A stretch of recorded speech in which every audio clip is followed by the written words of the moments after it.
Hello viewers, আজকের ভিডিওটি হচ্ছে ফটোশপে কিভাবে আপনারা টেক্সটের ভিতরে ইমেজ ইনসার্ট করবেন। টেক্সটের ভিতরে ইমেজ প্লেস করাটা কিন্তু আপনাদের অনেক ইজি। এটা আপনি যদি একবার দেখেন তাহলে আশা করি আপনাদেরকে দ্বিতীয়বার ভিডিওটি দেখার প্রয়োজন হবে না। আপনারা প্রথমবারেই শিখে নেবেন কিভাবে টেক্সটের ভিতরে ইমেজ প্লেস করতে হয়। সো চলুন আমরা আমাদের ভিডিওটি শুরু করি। সো আমরা এখানে ফটোশপটি ওপেন করে নিচ্ছি। ফটোশপ দেখতে পাচ্ছেন অলরেডি আমি ওপেন করে রেখেছি এবং আমরা একটি কন্ট্রোল এন দিয়ে একটা পেজ নিচ্ছি। আপনারা চাইলে যে কোনো একটি পেজ নিয়ে নিতে পারেন, যেখানে আপনার একটা টেক্সট থাকবে এবং সেই টেক্সটের ভিতরে একটি অবশ্যই ইমেজের জন্য আপনার একটি ইমেজের প্রয়োজন হবে। যেই পছন্দের ইমেজটা আপনি টেক্সটের ভিতর ইনসার্ট করতে চাচ্ছেন সেই ইমেজটা অবশ্যই ওপেন করে রাখতে পারেন, অথবা টেক্সট লিখে নেওয়ার পরে আপনারা কিন্তু প্লেস করতে পারেন। সো চলুন আমি কিন্তু আমার মতো করে একটি পেজ সেট আপ করে নিয়েছি। এবার আমাদের টেক্সট লিখতে হবে। সেইখানে আমরা একটি টেক্সট লিখছি।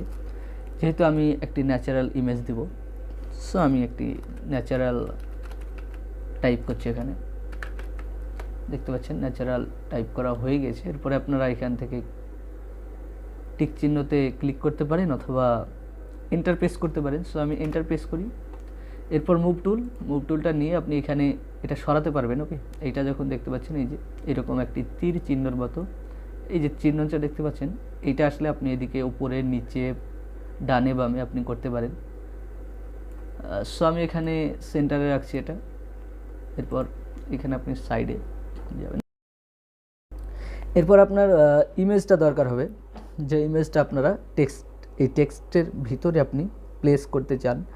সো আমার কাছে দেখতে পাচ্ছেন অলরেডি আমি একটি ইমেজ এইখানে নিয়ে রেখেছি।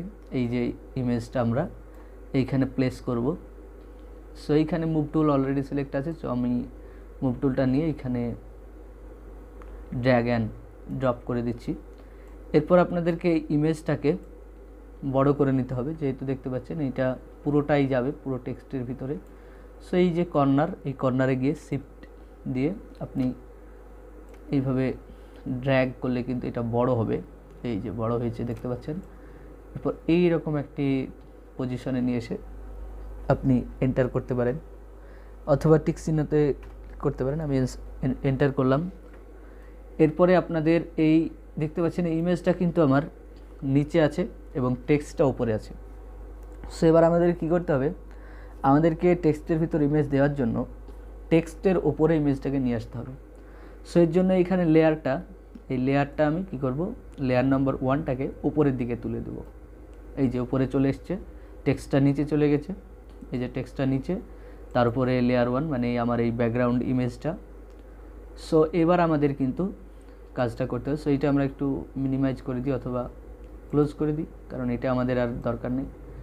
এবার আমরা মেইন যে কাজটা, আসল কাজটা করব, সেটা হচ্ছে টেক্সটের ভিতরে আমরা ইমেজটাকে প্লেস করব, ইনসার্ট করব। সো এইটা আপনারা একটু ভালোভাবে খেয়াল রাখবেন। তার আগে আপনাদেরকে এইসব বিষয়গুলো খেয়াল রাখতে হবে যে অবশ্যই আপনি যদি টেক্সটের ভিতর ইমেজটি ইনসার্ট করতে চান তাহলে অবশ্যই আপনার এইভাবে টেক্সট সিলেক্ট রেখে আপনি কিন্তু সেটিংগুলো করবেন না অবশ্যই। তাহলে কিন্তু সেটিংগুলো করার পরেও দেখতে পাবেন না রেজাল্ট।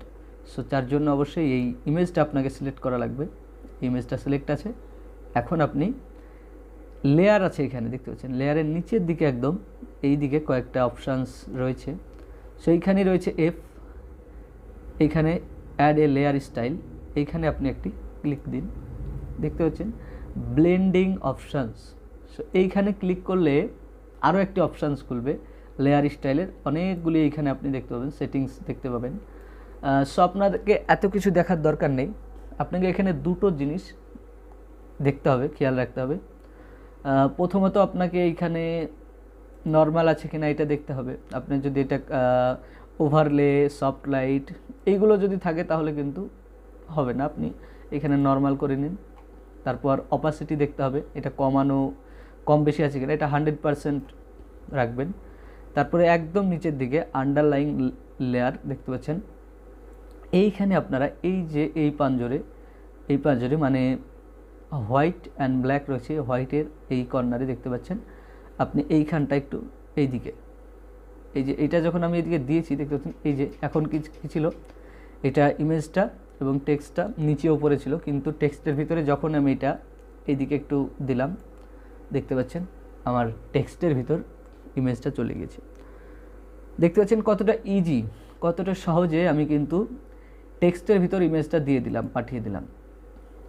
এটা অনেক ইজি, এটা আপনারা দেখলেন অনেক সহজে আপনারা করতে পারেন। এই যে আমি এইটা দিয়ে দিয়েছি।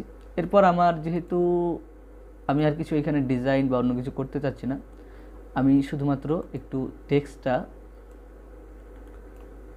টেক্সটটা স্টাইলটা একটু ডিজাইনটা টেক্সটটা একটু র্যাপ করব। সো এইখানে আপনারা অনেকগুলো অপশানস আছে, এটা ফ্ল্যাগ টাইপের রয়েছে, এই যে এরকম আপনি চাইলে এটা যেটা আপনার পছন্দ এখান থেকে দেখবেন কোনটা কেমন, তারপর আপনার পছন্দ মতো একটা সিলেক্ট করে এইভাবে এইখানে এন্টার দেবেন। এই যে দেখতে পাচ্ছেন হয়ে গেছে। সো আপনি দেখবেন প্রত্যেকটাই আপনি দেখতে পারেন, এখানে এক্সপ্লোর করবেন এক্সপ্লোর করে দেখতে পারেন এইগুলো। সো আমি এইটা দিচ্ছি কিছুটা, এটা কম বেশি আপনি করতে পারবেন, এখানে অবশ্যই কম বেশি করে নেবেন, দেখবেন আপনার কতটা কেমন লাগছে, ভালো লাগছে। এরকম আপনি অনেক এখানে শুধুমাত্র যেই এইরকম ইমেজ বা এরকমই ডিজাইন না, আপনি চাইলে কিন্তু ব্যাকগ্রাউন্ডে একটি গ্রেডিয়েন্ট কিন্তু ইউজ করতে পারতেন। সো এটা আপনাকে ফার্স্টে করতে হবে, এটা আপনাকে খেয়াল রাখতে হবে, এইটা করার আগে আপনাকে করতে হবে। এখন যদি করতে যান একটু সমস্যা হবে। যদি আপনাদেরকে দেখাই একটু কি হবে সমস্যাটা, এই যে এটা আপনি প্রথমত দেখতে পাচ্ছেন এইখানে গ্রেডিয়েন্ট নিচ্ছে না, টেক্সট আছে ব্যাকগ্রাউন্ডে দেখায় আপনাদেরকে। এই যে এইভাবে যদি করি, এই যে দেখতে পাচ্ছেন ছবিটা খারাপ হয়ে গেল, টেক্সটের ভিতর থেকে ইমেজটা বের হয়ে চলে এসছে, দেখতে পাচ্ছেন এটা খারাপ হয়ে গেছে। সো এটা আপনারা করতে যাবেন না, পরে আপনারা চাইলে আগে করে নিতে পারেন, অথবা একটা ডিজাইন করা পেজ নিয়ে আপনি তার উপরে টেক্সটটাকে এইভাবে সুন্দর করে প্লেস করতে পারেন, টেক্সটের ভিতরে ইমেজ দিতে পারেন। সো আপনাদেরকে এইসব বিষয়গুলো একটু খেয়াল রাখতে হবে এই কাজটি করার আগে। ছোট্ট বিষয় আপনারা খুব সহজে করতে পারবেন, কিন্তু এই ছোট ছোট বিষয়গুলো মাথায় না রাখলে, মনে না রাখলে কিন্তু আপনাদের এই কাজটি আপনি করতে পারবেন না, অসুবিধা হবে আপনার। সেইগুলো আমি কিন্তু এবার সবগুলো একসঙ্গে করে দেবো, জুড়ে দেবো একসঙ্গে, এই তিনটে একসঙ্গে। এখানে আপনি এটা করার জন্য কি করতে হবে, আপনাদেরকে একসঙ্গে করার জন্য Ctrl+Shift+E এই তিনটে একসঙ্গে প্রেস করলে এই যে একসঙ্গে হয়ে গেছে, দেখতে পাচ্ছেন। এবার যদি আমি এইখানে মুভ টুল নিই, এইটাতে ক্লিক করি, দেখতে পাচ্ছেন এগুলো লক দেখাচ্ছে, এখানে লেয়ার ইজ লক। সো এটা দেখতে পাচ্ছেন লক হয়ে গেছে। সো আপনারা চাইলে এটা খুব সহজে করতে পারেন। এখানে আপনাদের নিজের নাম দিয়ে কিন্তু একটি সুন্দর এরকম ইমেজ আপনার নামের ভিতরে, টেক্সটের ভিতরে ইমেজ দিতে পারেন। ভিডিওটা আজকের যদি আপনাদের ভালো লাগে তাহলে অবশ্যই একটি লাইক দিবেন। আর এইরকমই কিন্তু আমি নিত্য নতুন ফটোশপ রিলেটেড ভিডিও আপলোড দিয়ে থাকি। সো যদি আপনি ফটোশপ রিলেটেড ভিডিও বা কম্পিউটার, এক্সেল, আরও অনেক বিভিন্ন কম্পিউটার রিলেটেড যদি ভিডিও পেতে পছন্দ করেন, ভালো লাগে আপনার, তাহলে অবশ্যই আপনি এই চ্যানেলটি সাবস্ক্রাইব করে পাশে থাকা বেল আইকন ঘন্টাটি বাজিয়ে দিতে পারেন।